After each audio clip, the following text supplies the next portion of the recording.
Now, do you have the audio plugged in? Do this. Switch sides. Just take it down.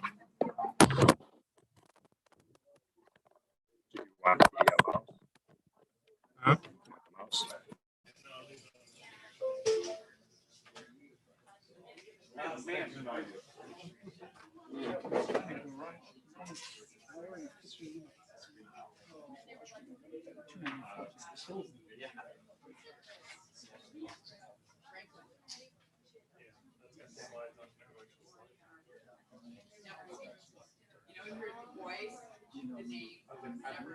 I've only seen it yesterday. Yeah. Otherwise, yeah.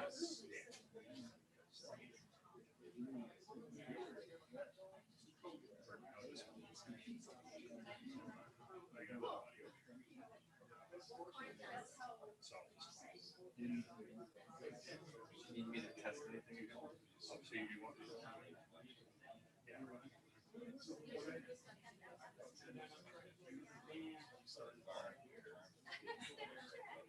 Yeah, it's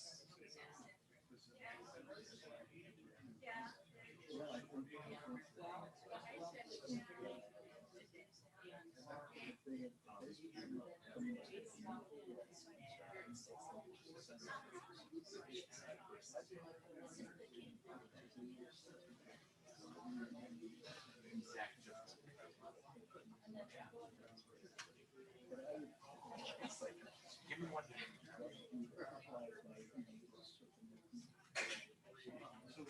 So this is the last one.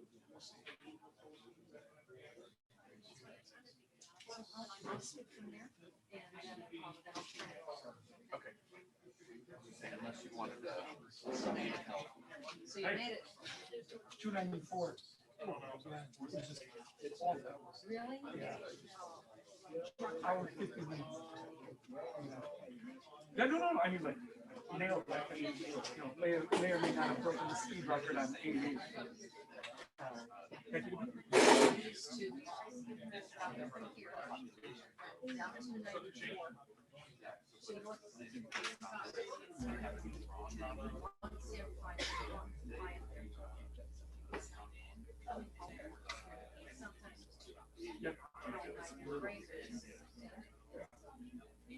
They've at least done a lot of work on it. I mean, they're like in that final phase.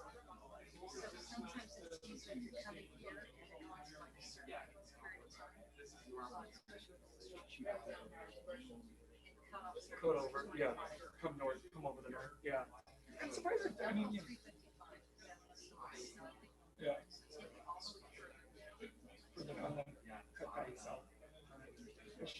This is beautiful, by the way.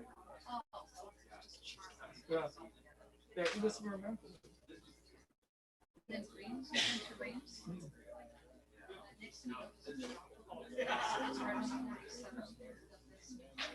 Really?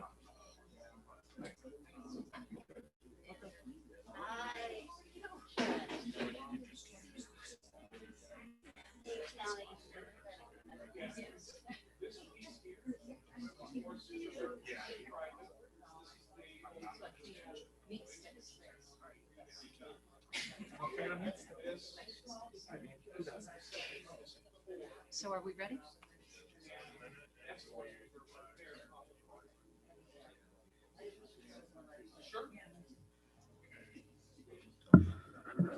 Is this live?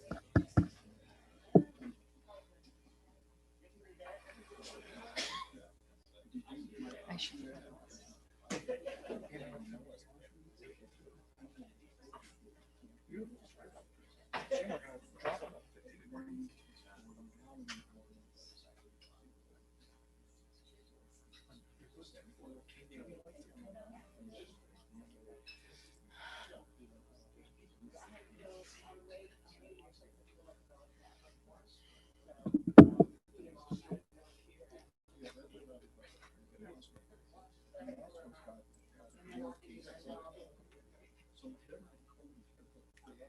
Roger, are we ready? Okay, very good. Good evening, everybody. I'd like to adjourn our meeting, if I may. First of all, I'd like to welcome you all very much for coming to Elburn and to the Lions Club for this evening's town hall meeting on redistricting. I'd like to thank you on behalf of the Kane County Redistricting Committee. And we have reaching out. This is our second tour. We're going on the road. We have 3 more locations that we'll be visiting. And we're doing this so we can get your input. These maps are drawn every 10 years, and it's very important that we hear your thoughts, your concerns, and your needs on what your county district is going to be looking like for the next 10 years. And that's a significant amount of time, and we don't want to make decisions without getting your considerations. The Kane County Reapportionment Committee is comprised of a bipartisan selection of elected board members and community leaders, and they've already met 2 times. The next committee meeting is going to be on June 10th. That's a Thursday, and we meet at 3:30 at the Government Center. Some of our committee members are here, but I know we have a representative of Kane County board members. And I would like everyone just to stand up and introduce yourself. And why don't we start at the back of the room? Yes. My name is Dave Brown, and I represent District 10, which is primarily the southern, middle half of Batavia, and then the northern part. And I'm courthouse is Drew Baz, I represent District 18, which you're in, so District 18. It's Mill Creek, Caneville, Elburn, Maple Park primarily, and then 415. Barbara Wilson, and I'm District 13. It's Captain Township, Virgil Township, and Plato Township. And I'm currently the longest serving board member, and I'm 21 years with them. So thank you everybody for supporting me. That's a remarkable tenure. Well done. Well done. I'm Cheryl Strathman. I represent District 20, which is mostly downtown Elgin, as far as Cook County technology. Thank you. And she and her husband arrived here on a motorcycle. Are there any other elected officials here today? No, don't be shy. I know. Please. Mike Terrell, Village President, Canton Terrace. Thank you for coming. Ken Wojcik, Township Supervisor for Goodman Township. Oh, very good. Wonderful. Anybody else? Well, thank you all for coming here and having an opportunity to listen to our constituents. And for those of you who are not on the board, we do hope that you'll also give your comments, because once again, they're going to be critically important as we move forward in making very important decisions. As you may have read in the newspaper, the Reapportionment Committee is carefully reviewing our population growth in here, Kane County. And we are looking at, and I have to move over now.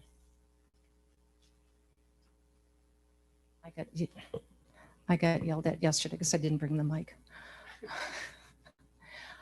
We're looking at really significant population growth that's going to be happening, and even more is going to be forecasted as we move through the next decades. But we brought us several maps for you to review. We'll start with here. This is the 2011 map. Now, why we like this map is that this map was based on concrete census data, because it came on a timely manner. So you can see how they've been redistricted. Now this map also was developed in 2011 based on concrete census data. You can see the grid here. So you can see that the majority of Kane County during that period of time was Caucasian, white. And you can see how these districts are. And what I want to call your attention to is that this map was created with support of minority districts. So this is what MALDEF, and that's the Mexican American Legal Defense and Education Fund, drew a map so that they could take a look at what the minority districts look like in 2010 with 2010 census data. And this is the version that was drawn by the Kane County Board. This is pretty similar, but you'll see some differences up in the Elgin area and in the Aurora area. So now we're looking at the same map with just different population grids on it. And this is the 2020 map based on American survey data, which is what we have. And that's the data that we're going to be using because it's the only data that we really have right now to draw a map with. It's not the census data that came later, and we'll talk about that in a little while. But if you take a look at the population growth, especially up here, County Board 9 currently has 30,013 people. Back in 2010, it had 21,900 people. It's a huge growth. There's one district up here, or precinct, that has 7,500 people. It's only supposed to have about 700. Yeah, so big growth up there. This is where they're forecasting a significant amount of growth is going to be happening with Kane County in the future, up in this corridor. So that's a little bit about our mapping.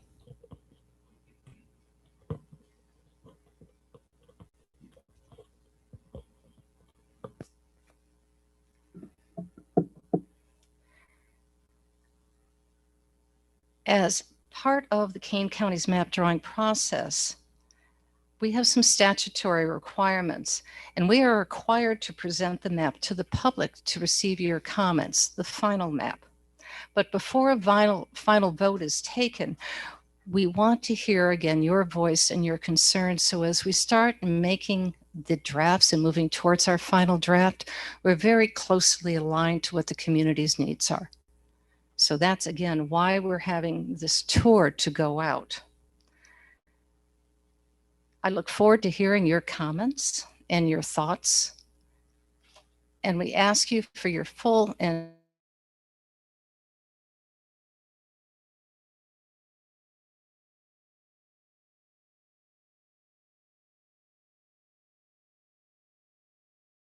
about how we actually go through the map drawing process and actually the detailed perspective of what it is to draw a map. And it's not simply putting a pencil on a piece of paper and drawing lines. Good evening.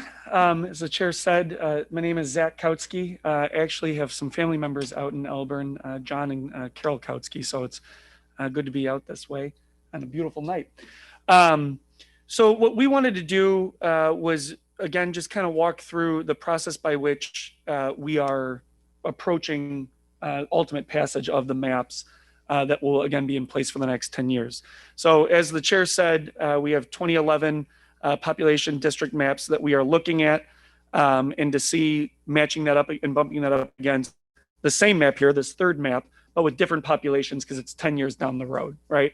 And while King County itself grew in population, not overwhelmingly so, but still gained population, the type of population that it's gaining, and certainly as pointed out in the northwestern part of the county, isn't evenly distributed across, right? So in 2011, the ideal size of a district, which we are remaining the same in districts numbers here, was around 21,500, right? So that was for the 24 districts. We try and maintain that population.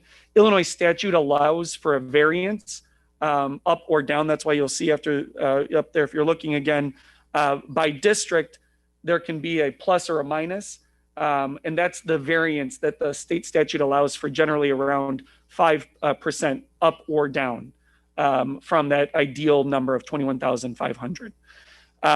Fast forward then again to 10 years, you'll certainly see where that population variance now is, again, not evenly distributed. Because the county itself is not reducing or increasing the number of county board districts, that means that the lines themselves need to come back into equality for district population. It's not like we are, I'm sure some of you have been following at the state level. The state lost 18,000 residents, but we lost a congressional district because of that, because our growth or decline in relative to other states, it's kind of a zero-sum game, right? You don't get to just keep and redraw the lines. So the apportionment process at the federal level is going to be different than here. we are not reducing the number of board districts, but we are now needing to equalize the number of residents per board district, right? So that's how you're approaching. And again, just to reiterate, we had the map that was passed in the middle, still maintains today, a map that was proposed by a civil rights organization. And when we're referring here in Kane County for Voting Rights Act, or I'm sorry, Voting Rights Act considerations, that is for minority or community of interests, minority populations or community of interest. In Kane County, the dominant minority community that will have to be taken into consideration for that is Latino residents here on that. So just when you're looking at the different colorations of that map from MALDEF, yellow is white Caucasian, and then you'll see red is represented in the Latino community there. You'll have Black and Asian American as well. So King County, while growing, has also grown more diverse in the last 10 years. Next one. Again, you'll see, not a surprise to anybody here, the county's population hugs the river. And so eastern, and particularly the northeastern and southeastern part of the counties is where the dominant population centers are in the county. 2010, again, county population was just over 500,000. And what we've got here in the different shadings of the 24 districts, the yellow districts are ones that have a majority minority population therein. At that point, 10 years ago, you had 8, and those all, again, for minority populations, are majority Latino on that end. Now, you'll see there's obviously significant diversity as well in certain portions for Black and for Asian, but when you're getting to a majority anywhere that is not white in Kane County, it's going to be from the Latino population. Next one. Oh, sorry. So fast forward 10 years, we've got the 2020 population here. Again, county grew by just around 15,000. So now the average district size, again, because you're not changing the number of districts, is going to have to go up. Not significantly. Again, you're just redistributing 15,000-ish newest members across 24 districts. So the new district number ideal now is going up to 22,000 and just over 100. So, 22,168 to be exact, right? Math, it makes sense. But again, you can have a variance therein. Now, looking forward, we have 2 shadings on this. Yellow, again, still remaining as the majority Latino districts in the county by population. This year, again, all majority Latino. Then the new shadings on there are the red ones, which are the districts that have grown the most. So the ones that are far outside of that 5% up or down variance. So those 3 districts, District 9, 15, and 18, need to absolutely be have population brought out from them, because right now it's not equal when we're guiding under the principle here of one person, one vote, and for a representative in that regard. So there will have to be population that is shifted out of those 3. But the reason that we continue to maintain and highlight the Latino considerations in this, districts and populations in this, is the Voting Rights Act considerations for any ultimate passage and defense of a map here. And the way that I say passage or defense is there could be, if we were not ultimately considering the populations that are there for Voting Rights Act considerations, to have districts where they can have influence on it to elect a member of their own community in that district, the map itself overall could be challenged. The county would undertake a lawsuit and legal exposure on that. So when we're going about drawing the mapping process and looking again at the new distribution of population, who that population is, we need to maintain those 8 districts first and foremost. And again, because it's majority Latino, you've got to consider what they would, what that community would then have to have as a portion of that district. And we'll get to that in a minute here. Next one. Again, just putting up the MALDEF map that organization proposed, and a little different from what was ultimately passed here. Before we get to the public testimony, and I don't see a lot of sheets today. Did the suggestions for questions get passed? All right, great. going forward, and really kind of the beginning of the process beyond the task force that the chair and the board have involved themselves in, and this is the second of 5 meetings that the county is undertaking to move around the county and hear from different constituencies. Last night we were in Aurora to start it. We need to really enter into this with, again, that Voting Rights Act consideration as first and foremost. And for the Voting Rights Act, there are 2 guiding principles when drawing communities of interest of mind under federal law. The state has additional laws that follow into that, and we can get to that. But ultimately for here, if we're going to draw a district that we believe would ultimately qualify as a voting rights VRA district for the Latino population, that means that the voting age population of that district would need to be 65%, give or take. You can maybe drop down to 64, maybe 63.8.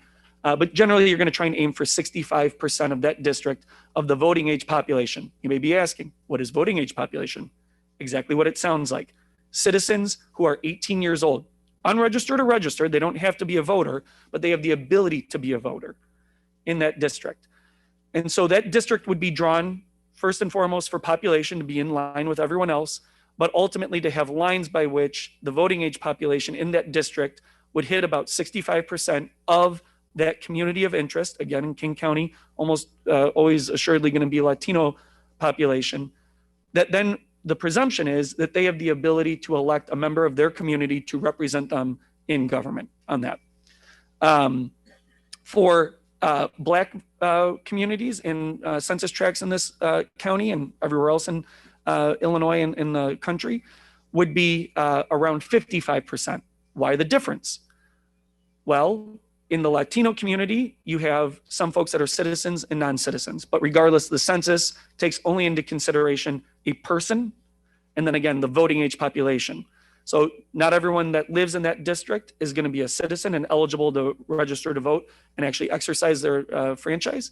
So you have to kick that population percentage up compared to Black voters who, by and large, almost every single Black resident would be eligible to vote. And so that's why that community would have a lower threshold for VRA consideration. So you have 55% for Black voters, 65% for Latino voters. That is where the county needs to begin the mapping process with those populations in mind. That's why those 8 that were highlighted there as yellow need to have lines drawn into it that they would have, thank you, that they would have equal population, and again, hitting a percentage of that district to hit that, in our case, 65% or more voting age population. I'll throw one more audible out there. The state of Illinois goes one step further than what the VRA requires on a federal level, and they allow for coalition districts, where let's say you may have a district that would not be able to hit 65% Latino or 55% Black, but those 2 populations and communities combined could hit 55, 56, 57, 58%. The state of Illinois allows for a coalition district to be taken into consideration. It doesn't carry the same weight as a federal requirement for VRA, but the state of Illinois explicitly says that that can be brought into consideration as a coalition district where the 2 Latino and Black populations combined would be a majority and therefore, again, be able to elect, presumably, a member of that community to represent them in that. So that's how we're presenting, and that's how we're approaching this. I kind of used this analogy last night. I don't know if it's perfect, but by the 5th one, we might have a really good one to use, which is, think of like kind of casting a pebble into a pond. That first concentric circle is your strongest, and the ripples then from there on out get a little weaker and get a little larger. You'll, again, look where that red is on that map, the districts are smaller. That's where the population is, and that's where the voting rights consideration has to be. That's where these maps begin. And then once we've drawn those 8 districts, the rest of the population, so long as it's equal, again, by 5% variance, one side or another, comes into play on that. So that's how we are approaching this. Doing so with a partner who is a mapping and a demographer expert, widely considered on both sides of the aisle as having qualified experience and abilities therein. And we are using 2015 to 2019 census community survey data alongside the 2010 data, which we actually have, because a phrase that we've all heard this year or last year and this year being one unlike any other, the census was delayed for the first time maybe ever.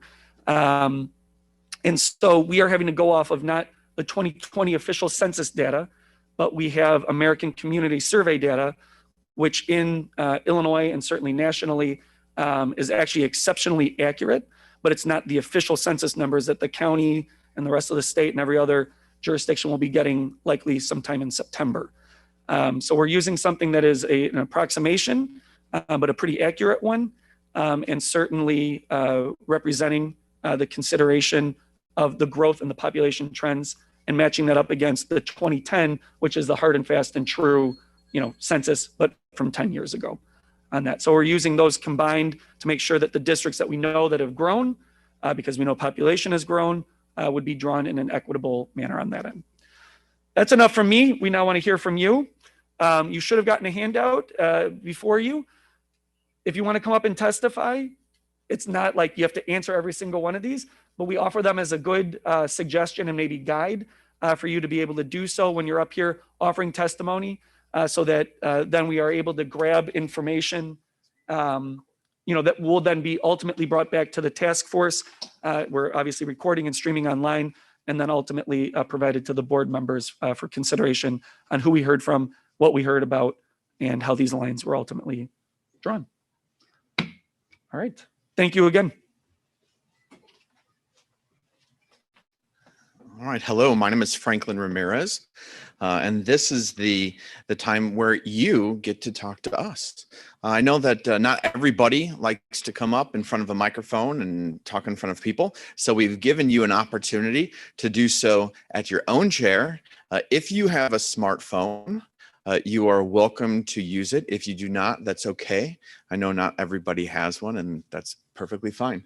What you'll see here is a website that you can go to anywhere between now and tomorrow at noon is when we'll tabulate all of this. Yesterday we had about 15 people. If you actually do it right now, you'll see your answers pop up on the screen. So it's pretty great. It's poll, POLLEV.com/Kane County, one word. And again, this is an opportunity for you to sit there and submit your testimony. It's all anonymous. Nothing gets tracked. Nothing gets tagged back to you. But if you'd like to participate now, you're more than welcome to. And then if we go forward, and you'll see if anybody does it today, these are the questions that you'll be that you would comment on, and your answers would pop up here. So we will do this in tandem for any of those of you that would like to speak this evening. So with that being said, I will actually come to you, so you don't have to come up here and stand in front of everybody, but who would like to give oral testimony for this evening? I know not everybody wants to start at once. You'll start. Okay, see, there you go. Roger started. Everybody's here to watch tonight, eh? That's okay. Ah, there you go. Thanks. All right. If you just want to introduce your name. I'm Charles Capel. I live in Campton Hills, the village of Campton Hills, retired emeritus professor of sociology at NIU. I've got a question about your awareness of gerrymandering issues like packing and splitting, and there's a 65% and 55% criteria, but you want to also avoid packing a district. The key concept here is wasted votes. So I hope your team has some metric of what percentage of votes are, quote, wasted above and beyond the majority needed to meet the Civil Rights Act. So that's one comment and awareness. Second related one is, I hope your team is also aware that you can get on the Census 2020 site and learn of the self-response rate that's due to the 2020 census. And you'll find that it's in the area of around 70% to 75 or 6% in all of Campton. And in Campton, ours was fairly high, 73 or 4 or 5%. That also can be broken down to the census tract level. So you would be able to find out which census tracts have lower self-response rates to the 2020 data, because that requires the Census Bureau to follow up and update its population. So even though it's 2020 census data, you want to make sure that the Census Bureau has done the proper follow-up re-estimations to enhance the self-response rate. And the second thing I would mention to you is that the American Community Survey has, of course, margin of error estimates all the way down to the block group level.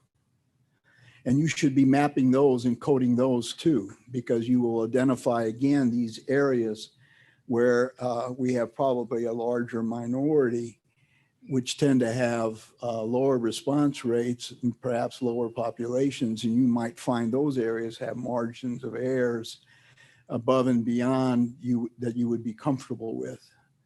So I would just want to alert you to those points, and I hope that your team will discuss that and you're aware of them, and it will be part of your report about how you've tried to create fair maps. Excellent, thank you. Who would like to follow? It's gonna be a short evening. There, thank you, sir.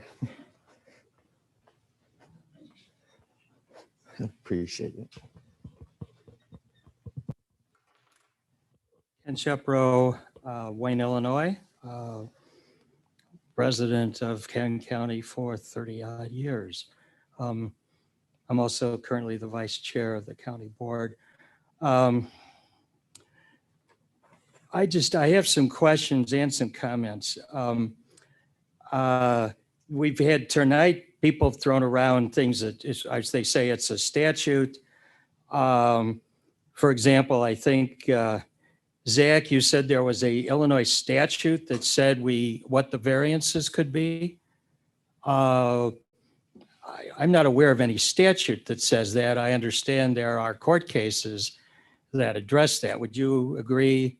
Yeah. So, and of course, every case seems to be a little different when the judges get a hold of it. So we don't really know what, we kind of know a safe harbor. You also commented that you thought that the ACS data, the quote I had here, was actually exceptionally accurate. And to Dr. Capel's point, and I think what we heard from our legal counsel, is that while it may be useful for identifying demographic areas, it actually has a range of margin of error that is staggering enough that, as I understand it, virtually every minority organization from MALDEF to NAACP and so forth have indicated that if they feel a map is being drawn used with that data, they're going to file a suit. So, and the literature that I've seen all seems to say that there are serious inaccuracies, and some of them are simply because, as I understand it, it's not current data. It is a rolling average of the last 3 or 4 years. Is that, would you? And I also understand that the growth of the Hispanic population in the county has been significant, each year, so that the farther back you go, it seemed to me, the less accurate that average, if that's what it is going to be. So I just wonder how that's going to be taken into account. And my last question, I guess, is I've tried to figure out what is the relevance of the 2011 MALDEF map. That was never presented to Kane County. I understand it was out there, but, and they used it, I guess, somewhere, but it was never formally presented to the Kane County Board. In any case, whatever it says or whatever the data is, it's 10 years out of date. So I guess I mean, what should we in this room take away from seeing that map other than it was somebody's idea of what should have been done 10 years ago?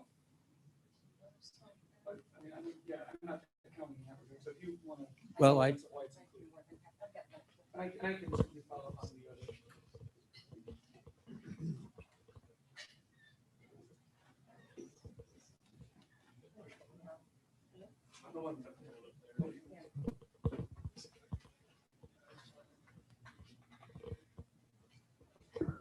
The MALDEF map from 2010, whether or not it was used, because obviously I was not here, it was commissioned by a county board member.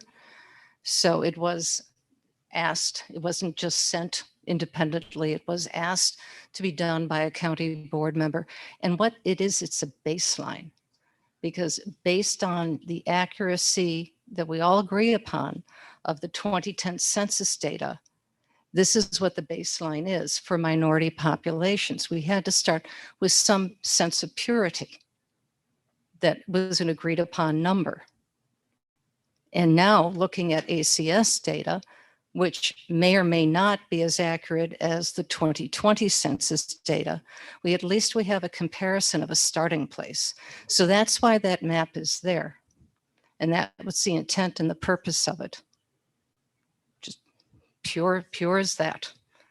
Because you have to start from someplace so you have concrete data from a place to start. So that's why we're showing it, because that is the map that we know is to be accurate. To take a look, we take a look at for minority populations. Yes, sir, I truly believe it. If we are all in agreement that census data, the 2010 census data was accurate, because that was used to draw the map. Both maps, the map that was approved upon by the board, as well as this census data that came from 2010, it's based on the same data. If you disagree that you did not use census data in 2010 because you were part of that team, then that's an issue that we have to discuss. But I had assumed that census data was used. Census data was used, but that map was never, the board member, the commission that apparently never thought enough of it to actually submit it. I can't speak to that, sir, because I was not there. Just saying. The data, and even the data, it's 10 years old. I mean, It's a baseline. It is a baseline. But well, I don't want to get into a debate tonight on it. I don't understand the baseline to do what? To get an understanding of what the population data was, and to take a look as comparison to current, what we're looking at right now for our minority population growth. Do we care what the growth was, or do we only care what the number is now? I think whether it was an increase of 10% or 20%. so. They're entitled to be Mr. heard based on the numbers today, not Mi- based on what Mr. Shepard, I don't mean to interrupt it. I'm feeling questioning what you're trying to address. Are you addressing the fact that you feel that 8 minority population districts are not accurate? No. Or I agree with that, but we don't arrive at that conclusion by looking at 10-year-old data. it's a baseline. It's a place to start. You're losing me with the use of the term baseline. That's all. I appreciate that.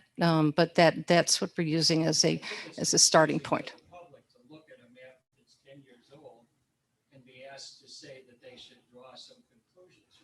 That's, I guess, my point. Point is heard. Right. Good evening, Howard Katz, Batavia.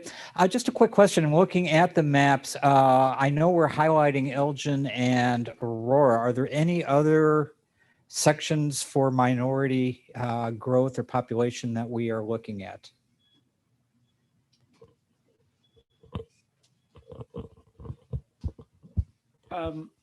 the population growths that have been identified, again, using the 2015 and 2019 American Community Survey data, had indicated that it would be kind of where you would expect, where there was already existing population, minority populations.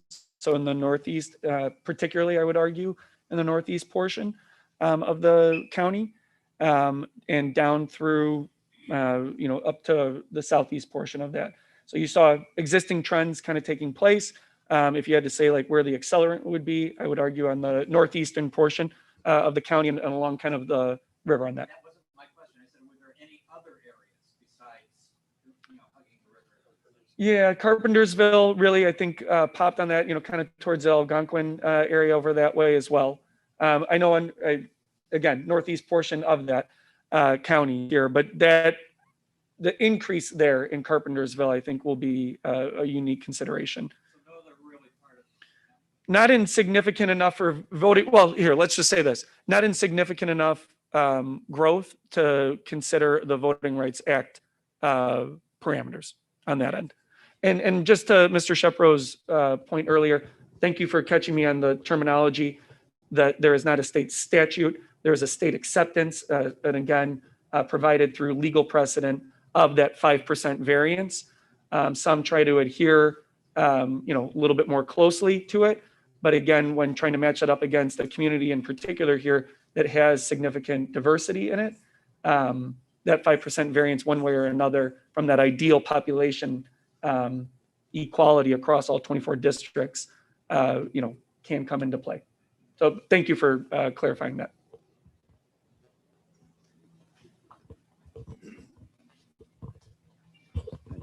Drew Fries, County Board. I introduced myself earlier. The first speaker or commenter asked about gerrymandering. I don't think that got answered. I was on the committee 10 years ago, and I'm on the committee now as far as redistricting. And if you look at our map up there, the current districts, especially out to the west, a lot of long straight lines, a lot of 90-degree corners. That's what you want to see in districts. And then when you look at the valley areas, there are some squiggly lines there. And for example, north of St. Charles, that's the river. So we tried to divide it, by the river with a major geographical obstacle. But, it gets touchy down in Aurora, for example. I think one of the areas what we're trying to look at, where the Hispanic population has to be kind of brought out of there. You may end up with an area where there's four corners right in the middle of Aurora to split those out from four different directions. And that's where it gets really difficult. But I was really happy 10 years ago with how nonpartisan this process was. And we're only 2 meetings into it, I guess 4 if you count these 2 town halls. And I'm very impressed this time around. It just hasn't come up at all. So very proud of that aspect of it. And I anticipate it to end up that way also. Thank you. Is there anybody else that would like to speak? There we go. Getting my steps in. Sharon Polifrone, Elburn. I had a question about, and correct me if I'm wrong, that the previous district drawings, you tried to keep it around, looks like around 21,000-ish. And because of the population growth, I think you said 23,000-ish in that area.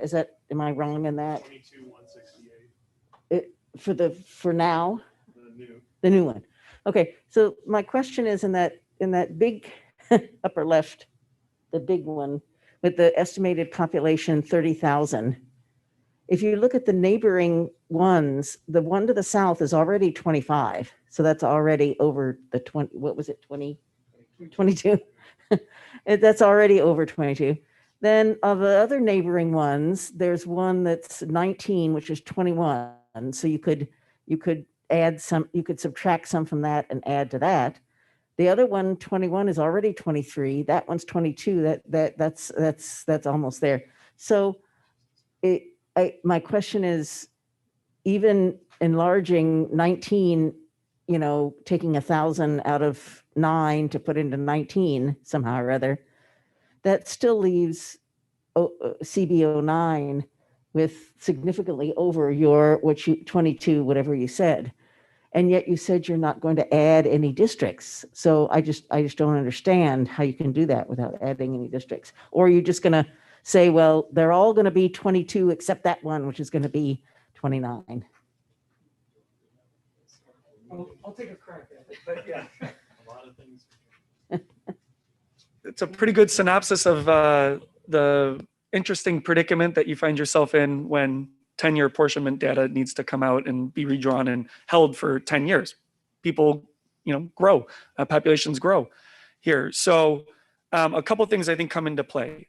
Even if we did add a district, that wouldn't meet the immediate need to that. You could just put all those new people into that one district, right? The county didn't grow by enough. Just if you go up to 25, that it wipes away the problem on that, right? So again, what you're really doing is adding, trying to do some math here, around 1,000 people, around 700 people to each district going forward. So the lines need to shift to accommodate that based on the number of districts not changing on that. And there was a consideration of, do you go up or do you go down? What's the benefit? What's the downside to that? So that means that all the lines are likely going to have to change. And again, you're starting that process with the voting rights consideration, voting right VRA consideration, to make sure that those districts, again with the variance, 5% on either side, so you can be below, can be above, and still be okay. And that actually, I think, gets to a point earlier where somebody said that there may not be the most accurate because of the response rate within certain communities, might be lower than others. So you might actually have an undercount in consideration. That's why you allow for a variance. To again, try and get to that general equalized population across the 24 districts there. But that's the map you see today will not be the map that ultimately is passed because of that very consideration. Is there anyone else?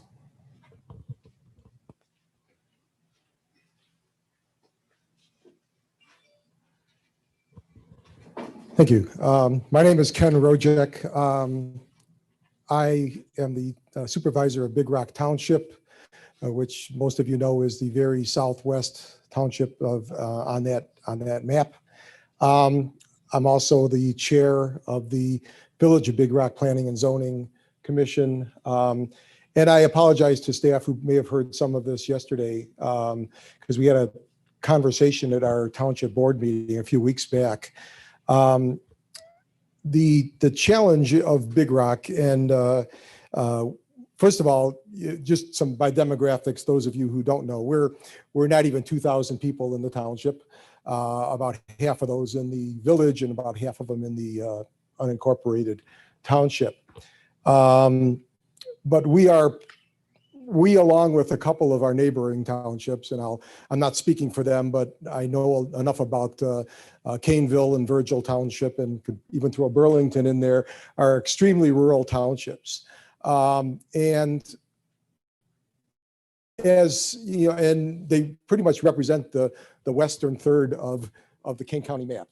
And the challenge is, because of our low populations, each one is 2,000, 3,000, 4,000 people perhaps, we never feel that rural issues in Western Kane County are being heard.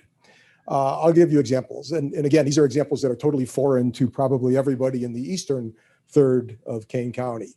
Almost 50% of our roads are not paved.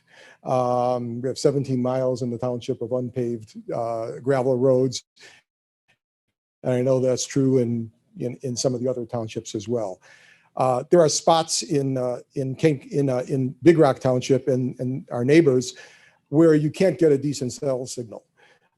There is no high-speed internet. There is no Comcast. There is nothing. You either have satellite internet, quite expensive, or dish or something else. Everybody's on well and septic. Nobody has city water.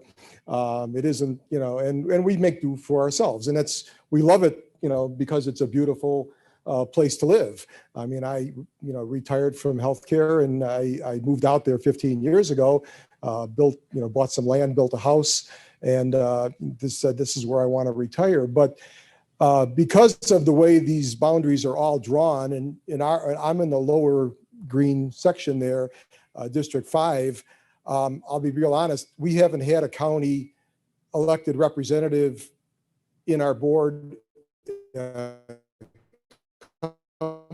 a board meeting in the 10 years I've been on the, we have issues. I mean, I have individual issues with county representatives, whether it's a water issue or a zoning issue or something. But the broad issue of how are we developing the western counties, the western townships of Kane County, is not really being addressed. And I'm not suggesting I have an answer, because you could add up that whole western third and you wouldn't get 21,000 people, I don't think.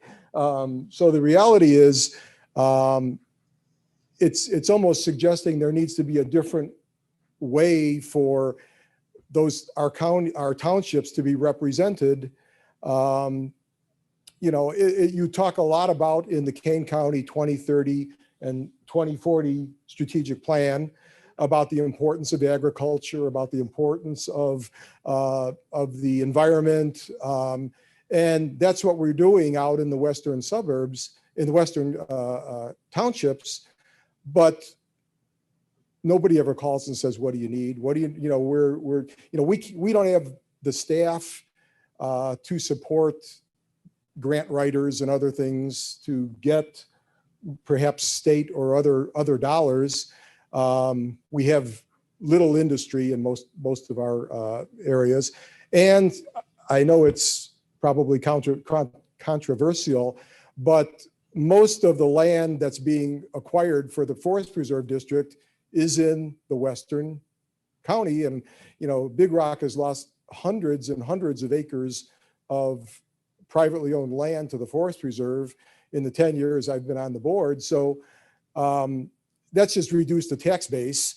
It means everybody is dealing with that. And since it's not a highly industrialized area, I mean, literally over 92% of the land in our township is not taxed at a full level.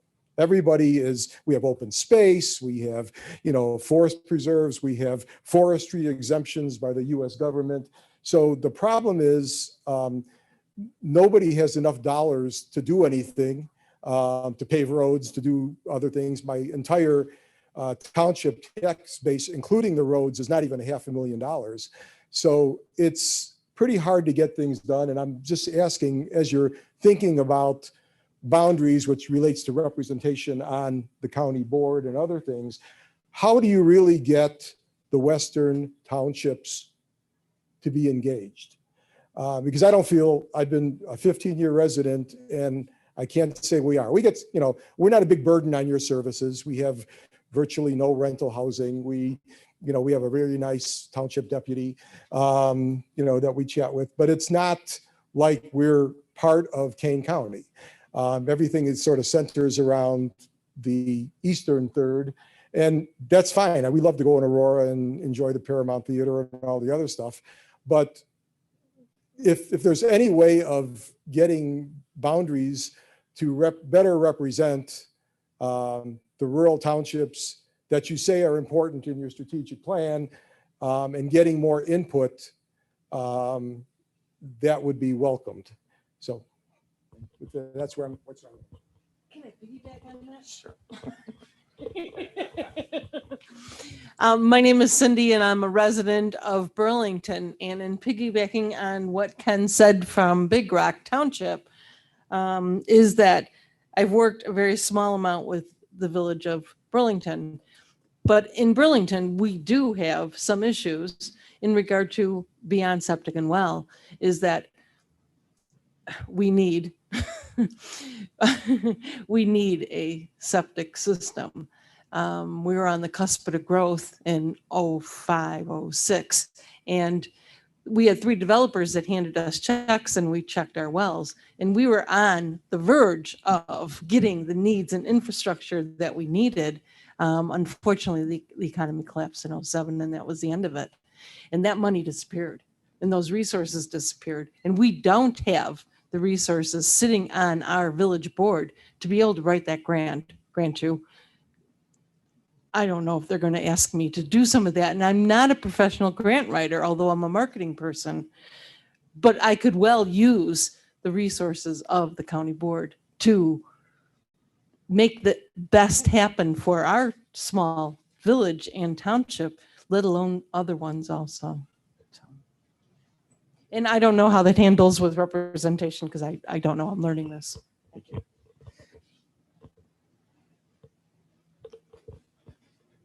Did you? Mike Terrell, Campton Hills. We'll go on a little roll with Ken and the additional comments. I'm a 37-year resident of Campton before Campton Hills. It was 3,500 people back in 1984. It is now 19,000 in the township. I would agree that if I could convey one message, that is that we are a very unique county. We are a very special county. For 30 years, I've always looked, and I apologize to anybody from DuPage County, but when you get to the western part, nearly 2/3 of the geography of Kane, we don't want to look like DuPage County. We don't want to be Naperville. We don't want to be, where one suburb divides another because the sign on one side of the street says X and the other side it says Y. There is incredible value in the prime agricultural land that we have here in the county. Once it's gone, it's gone. And then you look at the road congestion and the excessive taxes that go on. There's a few here that know this. It's how we manage ourselves. In Campton Hills, we're very proud of the fact that we don't have a municipal tax. And yet every year we have a surplus. We've learned how to manage our expenses and keep the rural, semi-rural environment. The more you add, the more you're going to need to tax. But the question I pose to those who are here from the county board is, you've got 4 districts, basically in 2/3 of the county, and you've got 20, what we'll call the river towns. Please be cognizant that when the 20 of the river towns are making decisions that affect the 2/3 of the western county, put it in that perspective. There is a very defined line of an urban element and a rural element. And please be cognizant when making those decisions that affect the rural element to take that into account. Thank you. Is there anybody else that would like to speak? Maybe you should explain that we have to divide these districts by population and by workload. I wish we could divide them up by workload. But I'll just, early on, I guess speaking to the gentleman, I'll figure out. I guess I was then talking. 10 years ago, I represented those 2 districts. Actually, there was two board members represented 320 square miles. The entire county is 520. So there's only 2 of us west of that Randall Road corridor. And Big Rock was in my district at the time, and I was on a first name basis with the township and the city people. But if you give me your card, I'll make sure that your board representative calls you and attends one of your meetings.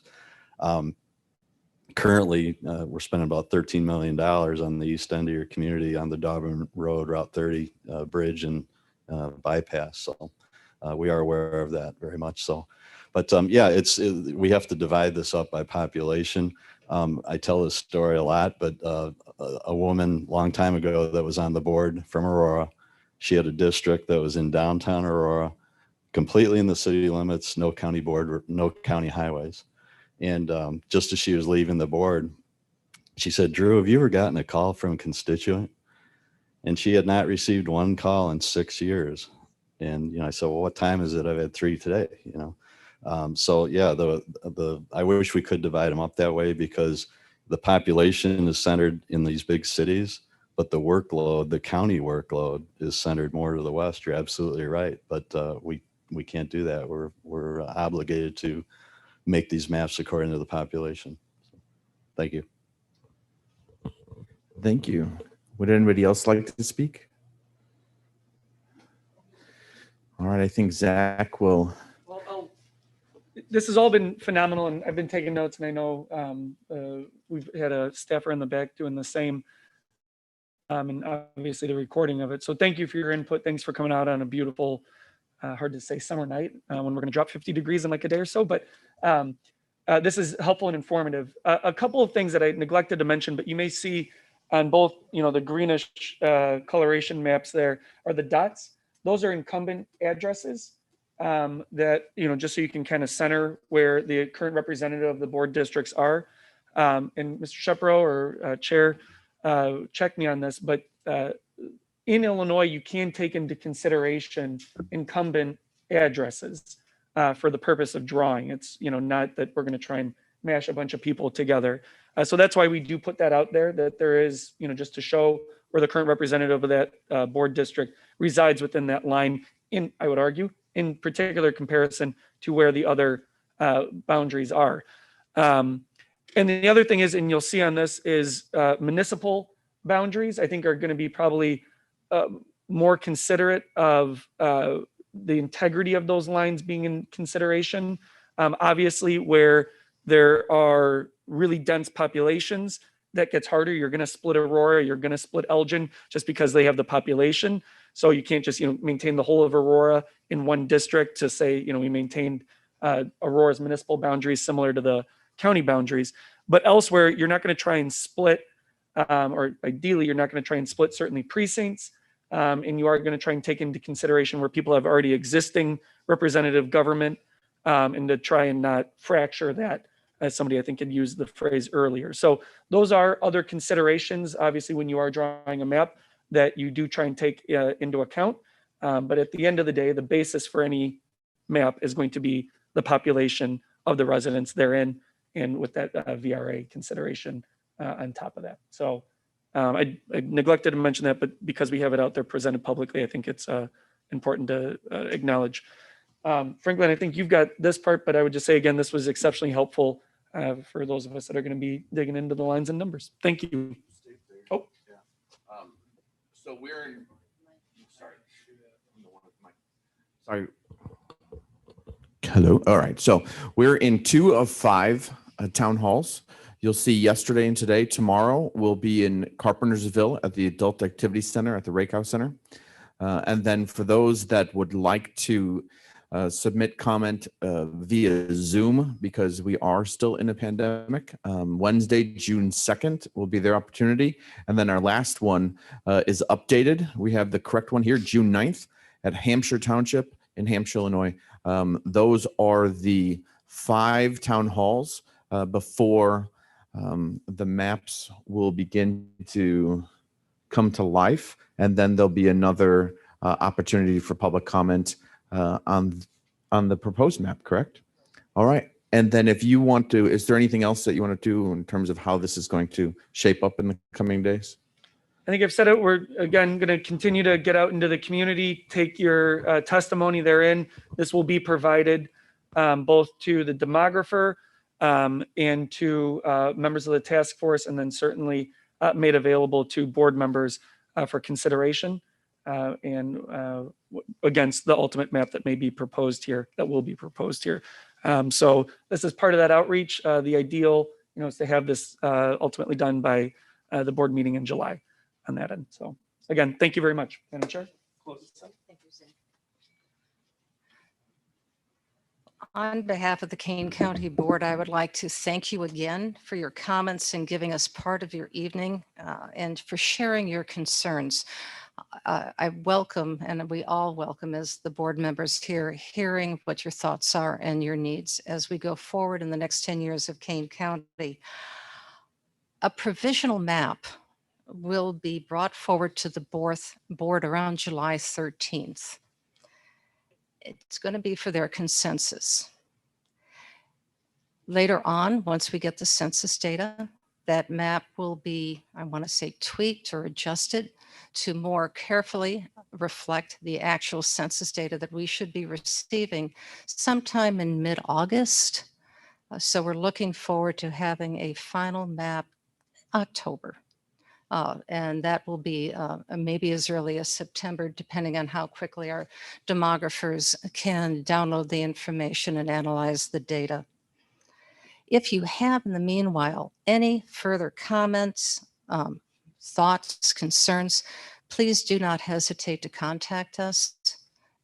If you have a neighbor that you'd like to talk to and they have some concerns as well, we welcome hearing that. We are very much in the gathering phase for the next few weeks and will continue to be so. So even though we have the July 9th or June 9th, that'll be our last meeting, the map proposed, the next meeting of the task force will be on July 10th, June 10th, what, July, June 10th. And we'll have some maps for the task force consideration.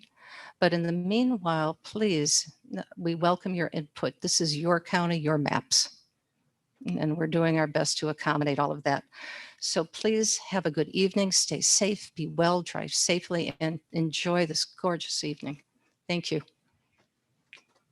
Thank you.